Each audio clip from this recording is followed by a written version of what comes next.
quarterbacks who will be trying to lead their team to victory. It's Ryan's Falcons going up against Wilson's Seahawks.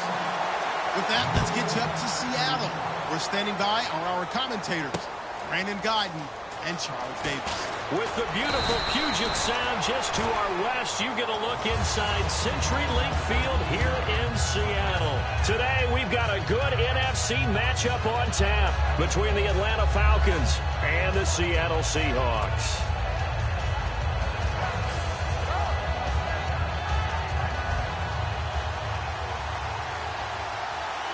Freeman, the lone man in the backfield. He's going to get the football. And he'll find some space up to about the 25. 5 yards on the carry. Good pickup on first down. All right, let's look at the offense. Devontae Freeman, this is a guy that you wanted to talk about, so take it away. Brandon, have you seen a running back play with such joy as well as such fury? I love the way he runs the football and attacks defenses. 2 yards on the carry there, and it's going to lead him to third down. The Seahawks, here's their defensive lineup. Cam Chancellor is one of the best safeties in the game, but with his linebacker size, that allows the team to use him wherever they want to make plays. Third play of this opening drive as they're looking at a 3rd and 3. Ryan now to throw on third down. Got a man, and he hits him in stride. And he's got the first before he's brought down at the 39-yard line. That looked like a pretty good route combination there because you've got to find a way to clear the guy running the drag, because when you do, you can just put the ball on him and then let him run. Yeah, he's got some space.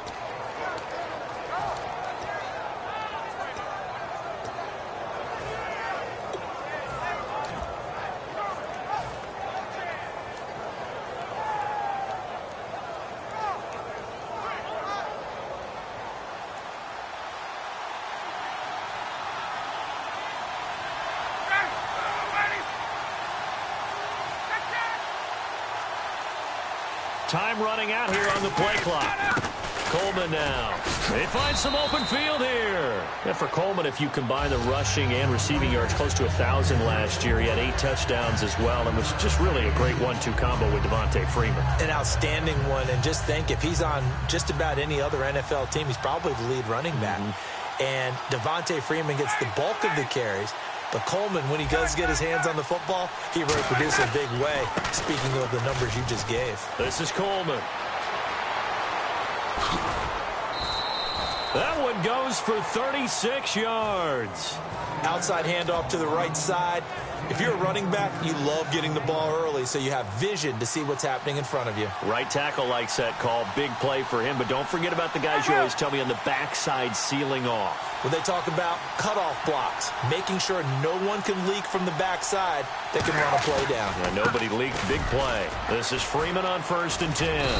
And eventually brought down, but it's near the 5 at the 6. A solid pickup at 13 sets him up 1st and goal. And this has been an excellent drive to start the game off. Move the ball downfield well. Now they're set up at 1st and goal after that last really nice run. Exactly how a coach would draw things up. This is how you want to start a game, and that's all they've preached all week long about how they wanted to come out of the gate. First down and goal. The offense knocking on the door. And they'll be driven back here, losing yardage to the 9. A loss of a full 3 yards, and now it's 2nd down. Well, in that play, the expression, don't blink, you might miss something, certainly applied. That was fast. Defense diagnosed the play, and it was over in a heartbeat. On 2nd down, Freeman. And he'll work his way closer to the goal line as he's got 5 down to the 3.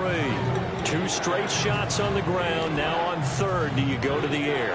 I think the possibility exists, and if you're doing it, you're probably going play action since you ran it twice. But I often think that 2nd down is the time you go play action and throw the ball. I say commit to the run and think about it. And he gets in. Touchdown, Atlanta. Tevin Coleman, a 3-yard touchdown run. And the Falcons take it all the way down the field and score on the opening drive. And it's up and good.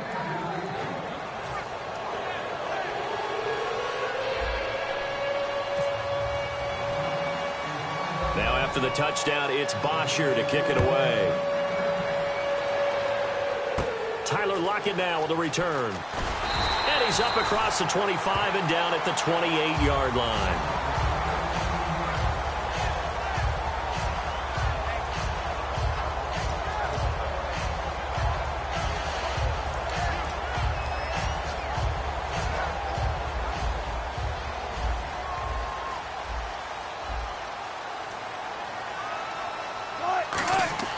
They'll throw on first down with Wilson. And this is caught. It's Jimmy Graham. You know, Charles, for Graham, so much concern early in the season about whether he'd be ready to play this year, what would happen recovering from the tendon.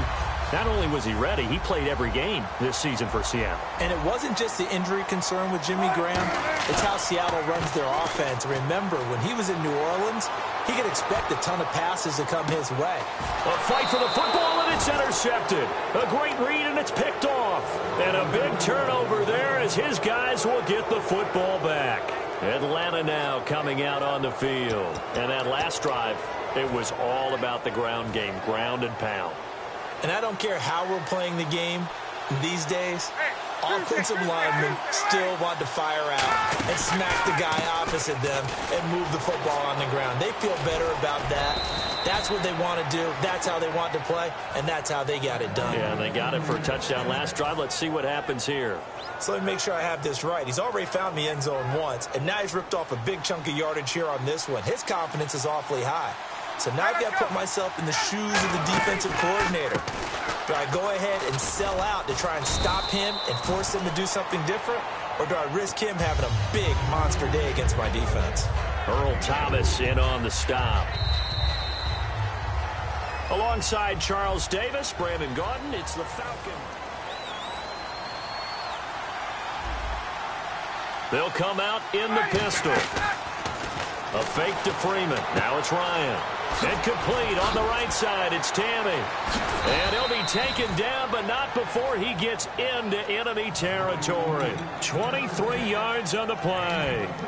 An ex-teammate used to tell me all the time, I hate experienced quarterbacks because no matter what, you really can't hide what you're doing. And I think that right there, he knew right away where the blitz was coming from, where his primary guy was going to be, and he ended up going to a secondary target for a nice game. I was just going to ask you, that wasn't the primary target, and he's so good at that, isn't he? I think he knew right away that he wasn't going to get to his primary guy. I think he read that as soon as he got to the line of scrimmage, knew where the pressure was going to come from, and said, I know how to beat that. And that's what he did.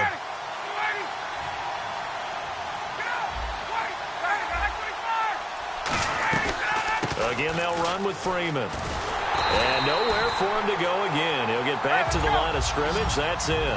And they'll lose a yard that time, and that's going to lead to a third down. And the offense there, the O-line, everybody really on offense, they were just manhandled at the point of attack. Yeah, you could pretty much call them all out, couldn't you?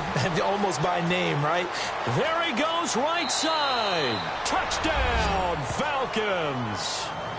Taylor Gabriel, 49 yards. And the Falcons will extend their lead. Great corner route there. Not only able to catch it, turn it upfield, and get into the end zone. It usually involves a little bit of an extra move, doesn't it? You've got to get them thinking that you're moving to the middle of the field and you're breaking away to that corner. Boy, that was well executed.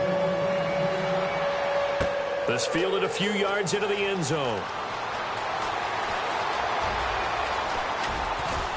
And good starting field position. He'll get this one all the way up to about the 35-yard line. As Seattle now ready to march out of the field. And following the interception, just any interception, are you a little bit more cautious when you start that next drive, or no, you just throw that out the window?